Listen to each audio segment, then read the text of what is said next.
Assalamualaikum warahmatullahi wabarakatuh. Di video kali ini saya akan menjelaskan materi mengenai hipotesis dua sampel proporsi. Sebelum kita membahas mengenai hipotesis dua sampel proporsi, di sini saya akan menyampaikan berkaitan sama langkah-langkah uji hipotesis. Baik untuk uji hipotesis satu sampel maupun dua sampel sebenarnya memiliki langkah-langkah yang sama. Tinggal parameter apa yang sedang kita lakukan pengujian hipotesis. Adapun langkah-langkah uji hipotesis, yang pertama yakni kita menentukan dugaan awal atau H0-nya terlebih dahulu, di mana 0 ditulis sebagai indeks ya. Jadi H0 selalu berbentuk sama dengan. Kemudian yang kedua adalah kita menentukan H1-nya, di mana kita bisa menuliskan H1 atau HA. Nah, HA1 di sini kita memiliki dua jenis ya, ada yang satu arah, ada dua arah. Dikatakan satu arah ketika H1-nya tandanya lebih dari atau kurang dari, dan H1 dua arah ketika tandanya adalah tidak sama dengan. Langkah selanjutnya adalah kita menentukan taraf signifikansi atau taraf nyata atau batas kesalahan yang disimbolkan dengan nilai alfa. Di mana nilai alfa di sini menunjukkan bahwa tingkat ketelitian dari suatu penelitian. Jadi semakin kecil nilai alfa, semakin kecil kesalahannya, maka suatu penelitian itu diyakini semakin benar. Kemudian langkah selanjutnya adalah menentukan statistik uji dan juga kita lihat dari wilayah kritiknya. Kemudian yang kelima adalah menarik kesimpulan berdasarkan perbandingan antara statistik uji dengan nilai tabelnya yang kita acu dari bentuk wilayah kritik atau wilayah penolakan H0. Sebelum kita membahas mengenai hipotesis dua sampel proporsi, kita perlu mengingat terlebih dahulu mengenai hipotesis satu sampel proporsi. Jadi, pada tampilan di video yang teman-teman bisa lihat, di situ ada rumus yang berkaitan penggunaan analisis hipotesis satu sampel proporsi dan juga contoh soalnya. Ya, jadi kalau kita berbicara mengenai hipotesis satu sampel proporsi, kita tentukan dulu H0 dan H1-nya. H0 di sini disimbolkan dengan P sama dengan P0, di mana P0 adalah nilai dugaan proporsi atau persentase. Sedangkan H1 di sini kita bisa ada tiga bentuk, kurang dari, lebih dari, atau tidak sama dengan tergantung dari soalnya. Langkah selanjutnya setelah menentukan H1 adalah alfa, di mana di sini kalau dalam real penelitian ditentukan oleh peneliti, namun kalau dalam soal sudah ada di dalam soal. Langkah selanjutnya yakni statistik uji, di mana di dalam satu sampel proporsi kita tidak mengenal sampel besar atau sampel kecil, sehingga pada statistik uji kita langsung menggunakan z-hitung, di mana z-hitungnya nanti rumusnya adalah X min NP0 dibagi akar dari NP0 X0. X adalah banyaknya kejadian dalam sampel, N adalah banyaknya sampel yang digunakan, P0 adalah nilai dugaan proporsi, X0 adalah selisih antara 1 dikurangi P0. Ya, jadi seperti itu untuk mencari z-hitung. Kemudian kalau kita lihat di wilayah kritik atau wilayah penolakan H0, di sini dibagi ada H1 satu arah dan H1 dua arah. Dari statistik uji kita melihat bahwa kita menggunakan z-hitung, sehingga pada wilayah kritiknya nilai dari z-hitung di sini akan dibandingkan dengan z-tabel. Ketika H1 satu arah, maka nilai mutlak dari z-hitung dibandingkan dengan z-alfa. Sedangkan H1 dua arah, ketika nilai mutlak dari z-hitung dibandingkan dengan z-alfa per 2 karena dua arah. Nah, di dalam wilayah kritik kita melihat bahwa nilai mutlak z-hitung dibandingkan dengan z-tabel itu seharusnya adalah lebih dari. Sehingga kalau misalkan dalam perhitungan kita z-hitung mutlak lebih dari z-tabel, maka kesimpulannya adalah tolak H0 karena wilayah kritik adalah wilayah penolakan H0. Di sampingnya adalah contoh soalnya mengenai hipotesis satu sampel proporsi. Diduga sekurang-kurangnya 60% penduduk di suatu daerah mendukung suatu perkara ya. Jadi di sini kita menduga ada 60% itu mendukung suatu perkara. Sehingga dari pernyataan di sini dapat kita lihat bahwa persoalan atau kejadian yang diamati adalah penduduk yang mendukung suatu perkara. Nah, untuk menguji itu, maka pada pernyataan disebutkan kesimpulan apa yang Anda tarik bila dari 200 sampel terdapat 110 yang diambil secara acak mendukung perkara tersebut. Jadi dari pernyataan tersebut dapat dikatakan bahwa sampel yang digunakan untuk menguji 60% itu ada 200 sampel, sehingga N-nya 200 dan banyaknya kejadian yang mendukung, yakni ada 110, sehingga nilai X-nya adalah 110. Gunakan taraf nyata 4%. Dari data yang ada di dalam soal, kita nyatakan dulu ya 60% atau 0,6 itu sebagai nilai P0-nya sebagai dugaannya. X-nya adalah 110 sebagai banyaknya kejadian dalam sampel, N-nya 200. N selalu lebih besar dibandingkan X karena X adalah kejadian di dalam sampel. Kemudian, alfa adalah 4% sesuai dari soal, taraf nyata 4%. Kita nyatakan di soal kita tuliskan H0 H1-nya. H0 P sama dengan 0,6. Selalu tandanya sama dengan. H1-nya P lebih dari 0,6. 0,6 lebih dari mana? Kita lihat dari pernyataan pertama. Diduga sekurang-kurangnya. Kalau ada pernyataan sekurang-kurangnya tidak berarti itu adalah kurang dari, lebih kecil, ya. Itu adalah nilai batas minimal, sekurang-kurangnya, setidak-tidaknya, sehingga untuk H1-nya tandanya adalah lebih dari. Kemudian setelah H1 adalah alfa, dituliskan di situ adalah 4%.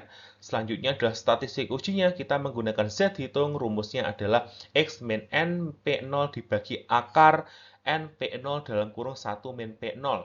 1 min P0 di situ adalah menggantikan dari Hi0. Seperti yang saya sebutkan, untuk mencari Hi0 adalah 1 min P0.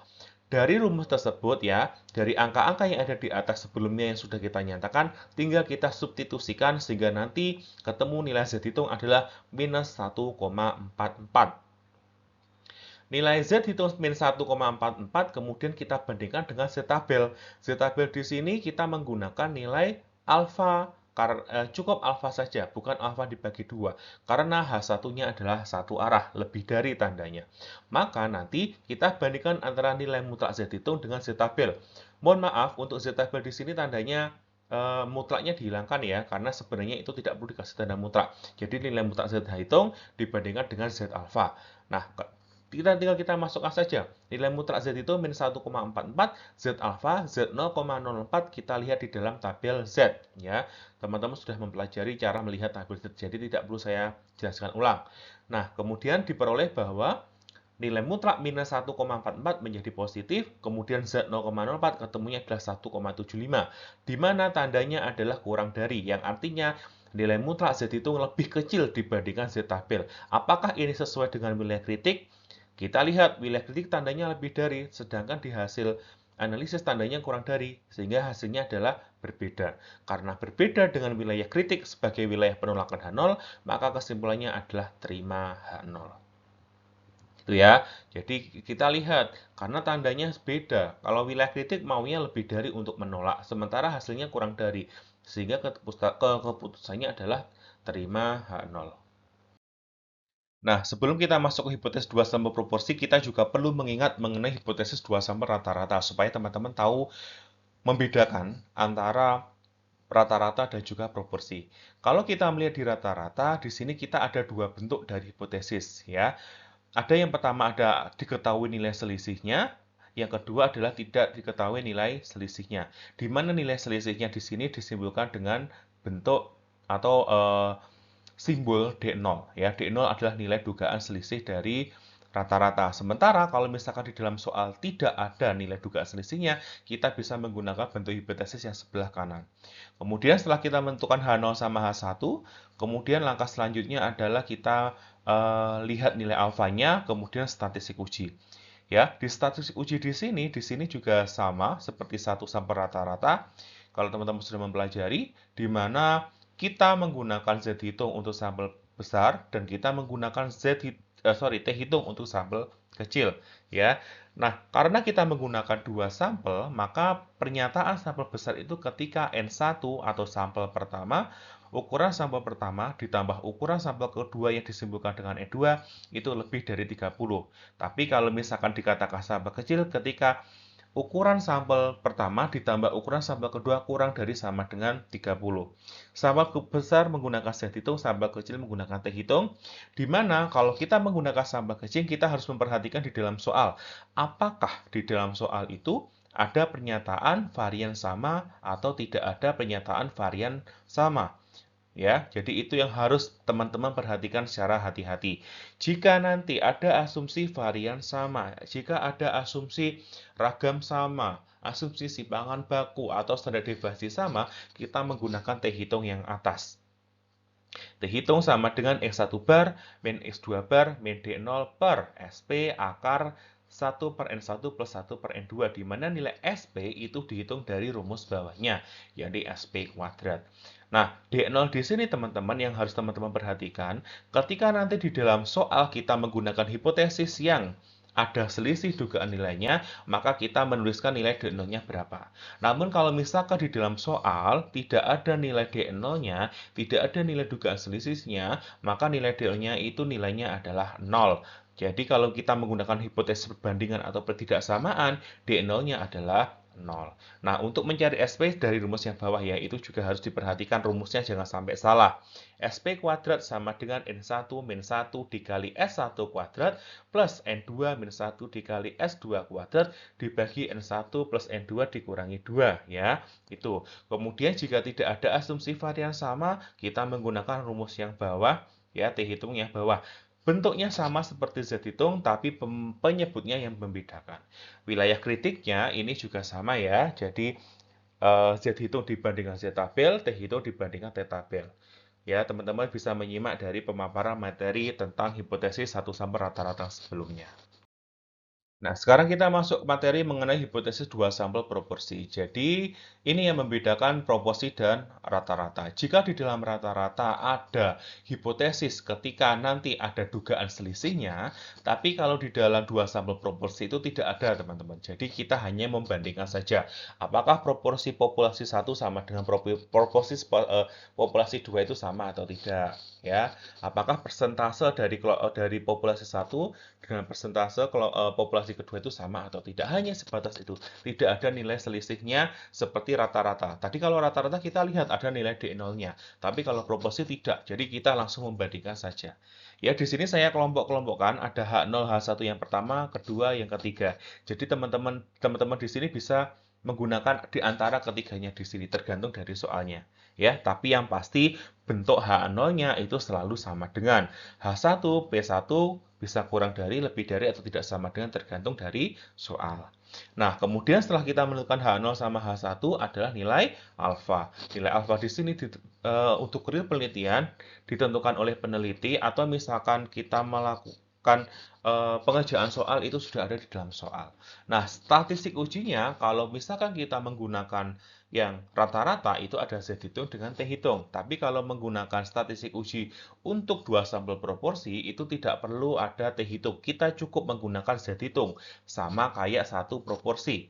Rumusnya adalah P1 head min P2 head dibagi akar dari P head dikali Q head dikali 1/N1 ditambah 1/N2. Nah, di bawahnya yang saya kotai di situ, yang saya kotai warna biru putus-putus, itu adalah rumusnya. P head sama dengan X1 ditambah X2 dibagi N1 ditambah N2. Q head berarti 1 dikurangi P head. P1 head sama dengan X1 dibagi N1. P2 head sama dengan X2 per N2. Sehingga nanti ketika dalam proses hitung, teman-teman harus nyatakan dulu X1-nya berapa, X2-nya berapa, N1 berapa, N2 berapa, sehingga kita bisa mencari nilai dari P head, Q head, P1 head, P2 head. Nah, apa itu X1, X2, N1, N2? Itu teman-teman bisa lihat di sebelahnya. X1 menunjukkan banyaknya kejadian dalam sampel 1. X2 banyaknya kejadian dalam sampel 2. N1 adalah ukuran sampel 1, N2 adalah ukuran sampel yang kedua. Ya, jadi X1 selalu berhubungan dengan N1. X1 lebih kecil dari N1. Ya, itu yang harus diingat-ingat. Lek sampel 1 ya sampel 1, jangan sampai terbolak-balik nanti. Ya, X2 banyaknya kejadian dalam sampel 2 itu pasti lebih kecil dari nilai N2-nya. N2 adalah ukuran sampel kedua. Nah, setelah itu kita lihat wilayah kritiknya.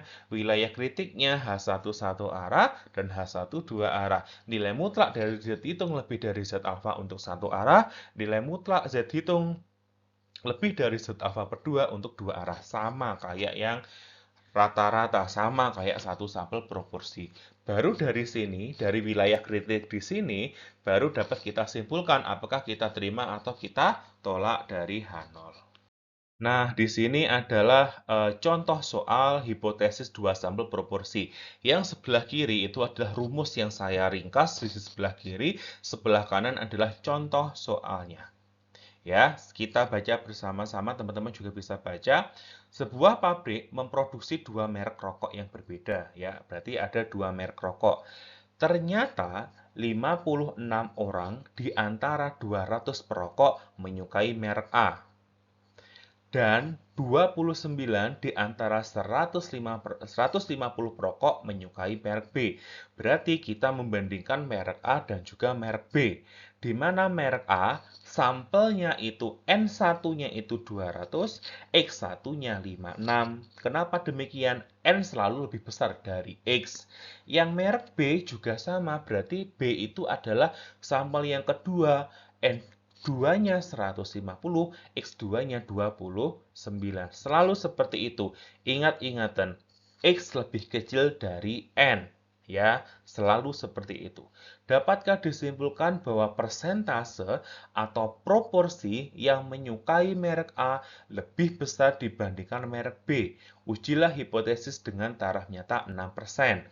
Nah, kita tuliskan di bawahnya, oh merek A N-nya tadi N1-nya 200, X1-nya 56, sesuai dengan soal yang di atas. Merek B, N2-nya 150, X2-nya 29, alfa 6%. Dari angka-angka di sini, kita hitung dulu P1 head berapa, P2 head berapa, P head berapa, supaya untuk memudahkan kita ngerjakan di statistik uji. Nah, P1 head rumusnya kan X1 per N1. Ya sudah, kita hitung 56 dibagi 200, ketemulah 0,28. P2 headnya bagaimana caranya? X2 per N2, maka nanti 29 dibagi 150, ketemulah 0,193. P head adalah X1 plus X2 per N1 plus N2 sama dengan 56 plus 29 dibagi 200 plus 150, ketemulah 0,243. Nah, nilai Q head 1 min P head. Jadi nanti teman-teman kurangkan antara 1 dengan 0,243. Kalau teman-teman hitung nanti ketemulah 0,757 ya. Itu nanti nilai Q head-nya teman-teman bisa hitung secara mandiri. H0-nya selalu P1 sama dengan P2. 1 di sini untuk merek A, 2 di sini untuk merek B. H1-nya P1 lebih dari P2. Kenapa tandanya lebih? Karena di situ ada penyataan, dapatkah disimpulkan persentase atau proporsi yang menyukai merek A lebih besar dibandingkan merek B. Sehingga nanti tandanya adalah lebih dari. Oke, P1 menunjukkan proporsi merek A, P2 menunjukkan merek B. Alfa dimasukkan besarnya adalah 6% sesuai dari soal. Kemudian kita hitung Z hitungnya, statistik ujinya. P1 head min P2 head per bla bla bla. Nah, teman-teman kalau ngitung di sini, nilai Z hitungnya nanti akan ketemu nilai adalah 1,878. Nah, dari nilai Z hitung di sini, kita mutlakkan menjadi positif. Karena ini sudah positif, jadi nggak masalah. Nah, nilai mutlak Z hitung dibandingkan sama Z 0,06. 0,06-nya tidak perlu dibagi 2 karena kita menggunakan H1 yang satu arah. Karena tanda H1-nya adalah lebih dari. Z 0,06 nanti ketemu 1,55. Sehingga kita bandingkan 1,878 mutlak dibandingkan sama 1,55, tandanya adalah lebih dari. Sesuai dengan wilayah kritik yang juga lebih dari. Wilayah penolakan H0. Karena sesuai dengan wilayah penolakan H0, maka kesimpulannya adalah juga tolak H0. Ya, karena kita menolak H0 artinya adalah kita terima H1 sehingga dapat dituliskan jadi dengan persentase kesalahan 6%, taraf nyata 6% tadi, maka persentase merek A lebih besar. Persentase apa di sini? Yang menyukai merek A lebih besar dibandingkan persentase yang menyukai merek B. Jadi untuk kesimpulan, seperti yang sudah pernah saya jelaskan, yang dituliskan, yang dinyatakan itu adalah yang kita terima. Karena kita menolak H0, kita terima H1. Kalau nanti kita terima H0, kita tolak H1. Berarti pernyataannya dari H0. Kalau yang kita terima H0.